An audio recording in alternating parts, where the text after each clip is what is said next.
Okay. Ladies and gentlemen. We're here on Whistler Film Festival's 25th anniversary red carpet, and tonight we're watching the film The Art of Adventure. I'm here with director Alison Reid and cast member, star of the show, Bristol Foster. Thank you guys so much for being here. So happy to have you here. My first question is for you, Bristol, a burning question. A burning question. Have you ever driven the Grizzly Torque up the Sea to Sky Highway to Whistler? Oh, yes. Yeah, many times. Oh, a few times. Yeah. Long time ago. Yeah, that's what we wanted to hear, though. I bet that was amazing. And Alison, why this story? What made you choose the story, and why now? Fell in love with this guy. No, I met Bristol and Robert Bateman when we were visiting Salt Spring Island in 2021.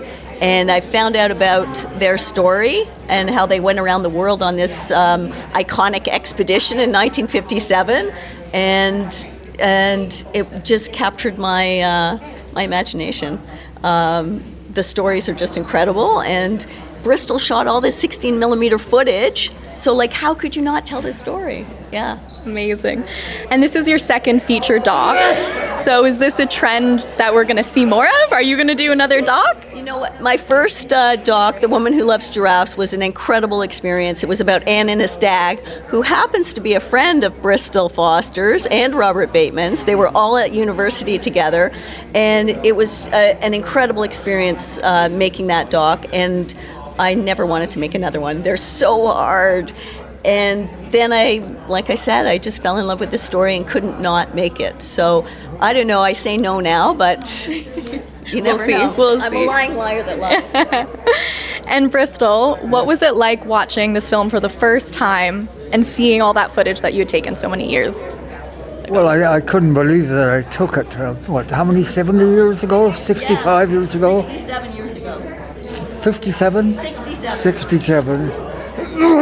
It's beautiful. So beautiful. Yeah. And you were also in the Women in Directors chair. Do you want to tell us a bit about that? What was that program like? Oh, well, Carol Whiteman is just such a champion of women directors, and I was, I did her program long time ago now.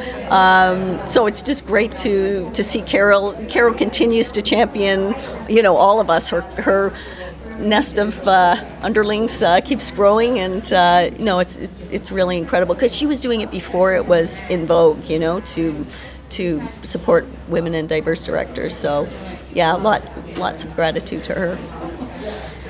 And Bristol, do you have any words of wisdom for filmmakers who are just starting out? Well, for Ali? Yeah, for anybody who's starting to get into filmmaking. What makes the art of filming for you? The amazing thing is this footage I took 67 years ago, I had no idea I'd be in a place like this, but use the best film, we did. Keep it safely, we did. And just don't imagine it, just look after it, we did.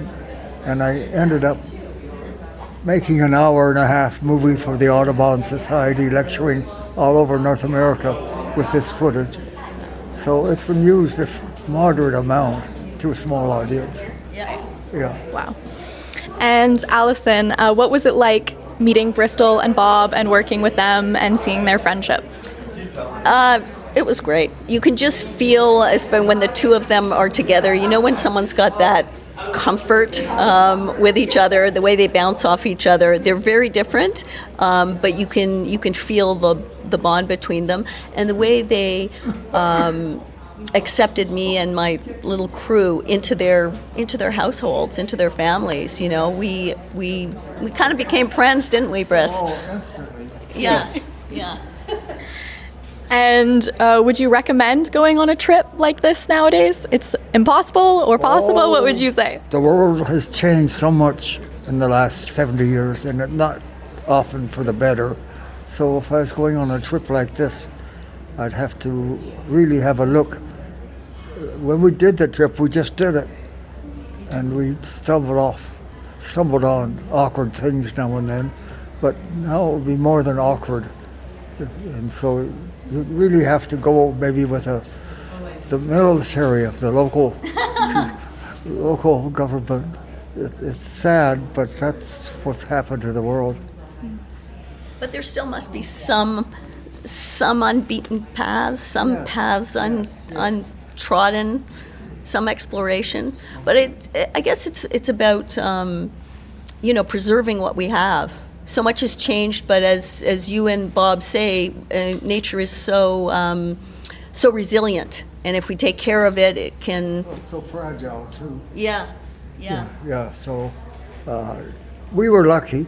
It was just after the Second World War, and things were peaceful, and things were getting together to do it right, and we were there in that time of tranquility, which has slowly gone downhill, and I won't go into details, but you know what I mean. Things are not as easy to drive around the world as we did it 70 years ago. So is that your message, or is there any message that you want people to take away from this film when they, leave the theater? I see this film, tell me if you think this is right, Briss, as a love letter for younger people.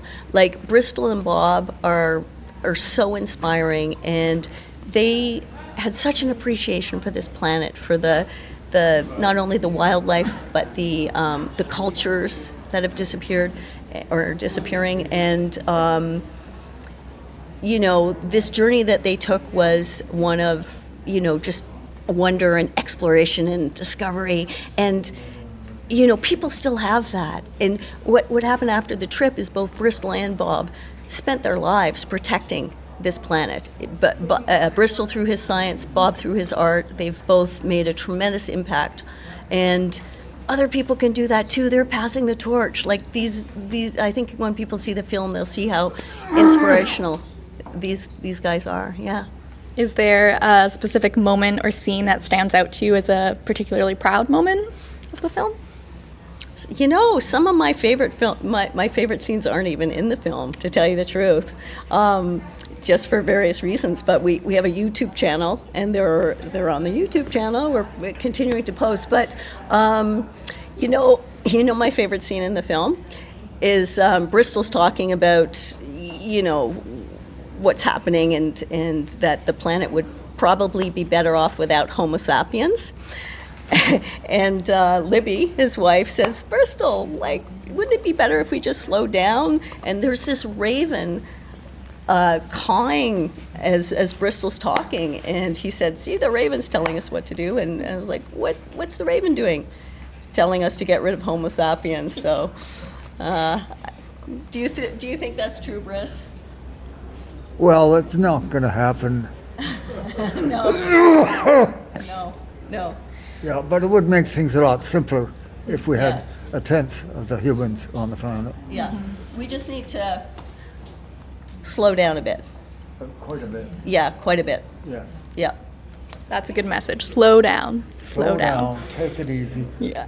And my last question tonight, Bristol, I know you're an avid bird watcher, so I was wondering, have you seen any cool birds while you've been in Whistler so far? I saw a crow yesterday, and that's it. He was asking about the eagles up in Squamish. Oh, yeah. Yeah. Yeah, we did see the odd eagle driving here yesterday. Day before yesterday, whenever it was. And we'll be looking for them on the way home. Keep an eye out. Yeah, it's one of the most amazing places in the world for eagles here.